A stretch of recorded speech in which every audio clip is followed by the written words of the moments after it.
प्रकाशित वाक्य की किताब 3 अध्याय 15-16 वचन में क्या लिखा है? ना तो तू ठंडा ना गर्म, भला होता कि तू ठंडा है गर्म होता इसलिए कि तू गुनगुना और ना ठंडा। तू कहता मैं धनी हूँ और धनवान हो गया हूँ और मुझे किसी वस्तु की घटी नहीं, और यह नहीं जानता कि तू तो अभागा है। कितने को समझ में आ रहा है? इसे परमेश्वर का वचन कहता है कि नींद से जागने का समय है। हालेलुया। इसलिए अपने आत्मिक आलस्य को छोड़ना। ठंड की वजह से क्या बोले, अरे मुझे ठंड लग रही है, मैं प्रार्थना नहीं कर सकता, हमें रजाई के अंदर रहना अच्छा लगता है। 31 तारीख को ऐसे बहुत सारे लोग नहीं आए कि उनको ठंड उठा कर लेके जा रही थी कहीं और, है कि नहीं है?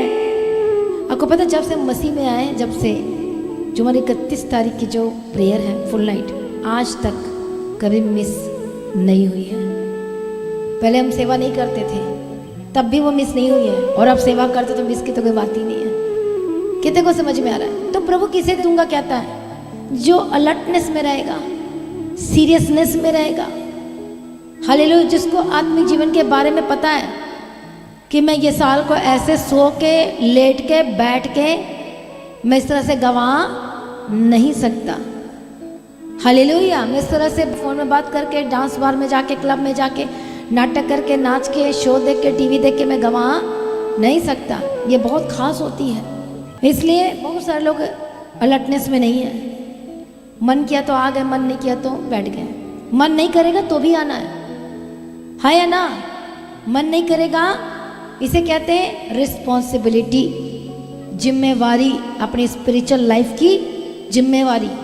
अब एक को पता है कि यदि मैं ड्यूटी नहीं जाऊंगा तो मेरा पैसा कट जाएगा, तो वो जाएगा, उसकी जिम्मेवारी है। रो के जाए, धो के जाए, नाटक करके जाए, हंस के जाए, रो के जाए, उसकी प्रॉब्लम है, ये वो करता ही करता है। उसी तरह से हर एक विश्वासी की अपनी आत्मिक रिस्पॉन्सिबिलिटी होती है, जिम्मेवारी होती है। प्रभु आके नहीं करेगा, उठ बेटा उठ, उठ जा। हालेलुया। ऐसे होगा क्या? जब नए नए थे तो प्रभु ने कर दिया, जब उस समय बच्चे थे तो। लेकिन अब आप बच्चे नहीं हैं, बच्चे वाली आशीष लेना चाहते तो फिर तो हो गया फिर आपका। हालेलुया। लेकिन अब चाहते हो कि मुझे प्रभु ये भी चाहिए, वो भी चाहिए, तो कुछ सीरियसनेस में आना होगा, प्रार्थना के सीरियसनेस में, फास्टिंग के सीरियसनेस में, अलर्टनेस में होना होगा।